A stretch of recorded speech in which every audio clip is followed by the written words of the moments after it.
Olá pessoal, estamos aqui direto do Meet Internacional em Portugal. Eu estou aqui com o Mladen Jovanovic, que acabou de fazer uma palestra falando sobre periodização, um dos tópicos que ele mais gosta de falar. E uma das coisas em que ele tem falado muito, um termo muito interessante, que é a periodização ágil, ou em inglês seria Agile Periodization.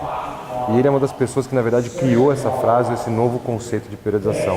Eu vou perguntar para ele do que consiste a periodização ágil, em termos gerais, obviamente, e ele vai falar um pouco mais para nós do porquê os conceitos tradicionais hoje estão sendo deixados um pouco de lado para dar espaço a novos modelos, ou pelo menos modelos mais flexíveis de periodização. So, hey, Mladen, thanks for coming, man.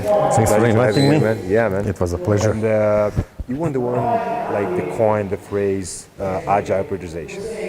And it's a new concept most people don't know what it means, and some people are also criticize without knowing what it means. So, in a few words, and I try to sum it up as much as you can. What is Agile Periodization, man?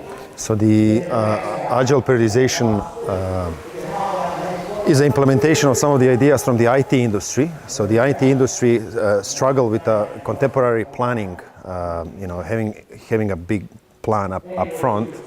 And delivery, because in the IT things were really unpredictable. The market was changing quickly. The demands by the end users and so forth were quickly changing. So they adopted new way of project management called the Agile. And there are different implementations of the Agile.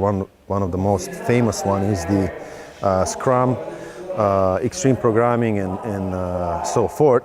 So accidentally, I started reading books on project management. I don't know why, and then I saw a lot of parallels between, project management, the IT, and planning in performance domain. And we approach planning like contemporary planning in our domain is like building a factory. So you have you spend a lot of time making a plan, sequential, it's called a waterfall plan, and then you proceed with the implementation. Hopefully everything's going to work down the road.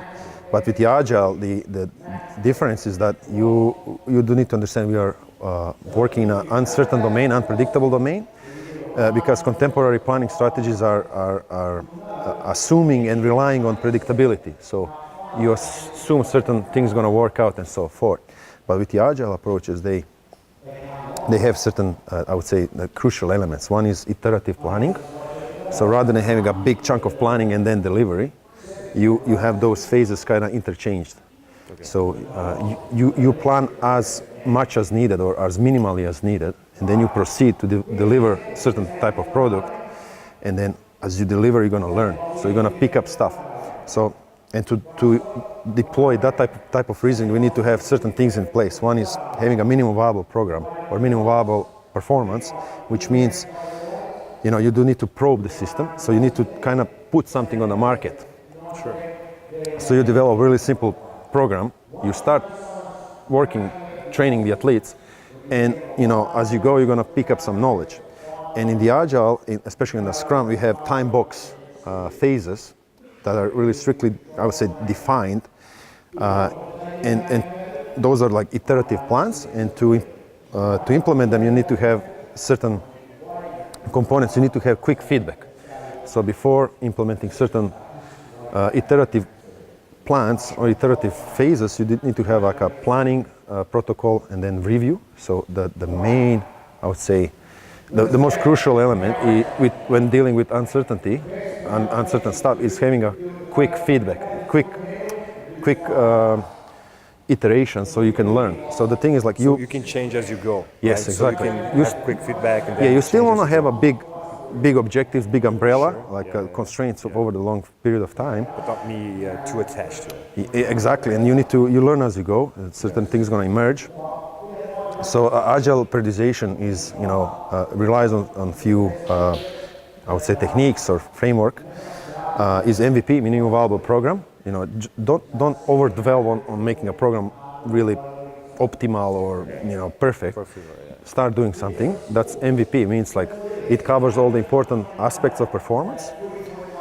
And then as you go, you're going to learn, and don't plan too far forward in the future. Yeah.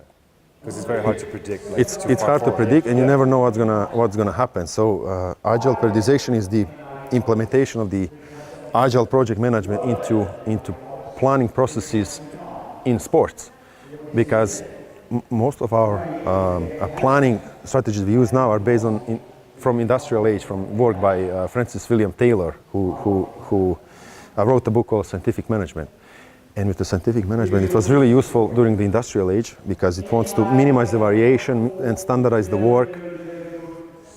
But at the end of the day, like if you're working with the individual, you have certain training effects that you can expect. So those are average, but that's going to be really jumpy. And the contemporary planning wants to minimize the variations. Like, you know, you sucker for the average. Yeah. But with the agile one, you understand things are unpredictable and complex. So what are the best things I can do? So the best thing is like you want to make sure you're covering all the important aspects. So that's an MVP, minimum viable program. You never stray too far away from a competitive level of performance, and then as you go, you're going to learn. So you're gonna pick up stuff.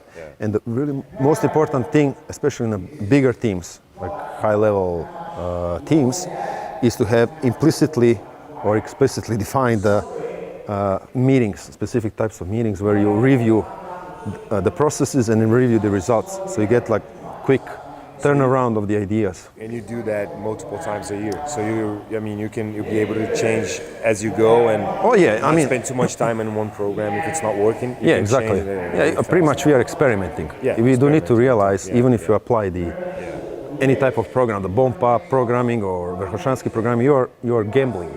Sure. So you're experimenting. Yeah. And the problem with all those big long-term programs is that if you invest time and you spend say 3 months doing phase A, phase B, phase C, and if things doesn't work out as planned, you spend 3 months. You spend 2 months. Waiting for the results and never showed up. So this one is more iterative rather than expecting things. Expecting them to be predictable, you assume they're unpredictable, and you just go in smaller bits rather than having a big bite. You take a small bite, and then you figure out as you go. And things are gonna emerge. So if you start working with a new team, you don't know the athletes. Yeah. So you start with something, and things gonna manifest itself. You're gonna use it to plan. Yeah. So you never know that someone has an issue and whatever. And you have to change the whole program, exactly. So this is really, really, really agile again. Agile planning, agile program, but it doesn't necessarily mean that things are not planned. So it's about the planning, not the plan. So the planning needs to be, has to be agile. Agile needs to be changing and adaptable. And you have objectives. Sure. You still have constraints of the season or whatever. But you're not spending a lot of time making every little detail up front. Yeah. So that's pretty much it. It's a still work in progress. So I think I nailed the framework, but it's still going to be ongoing work in making it more applied to our industry.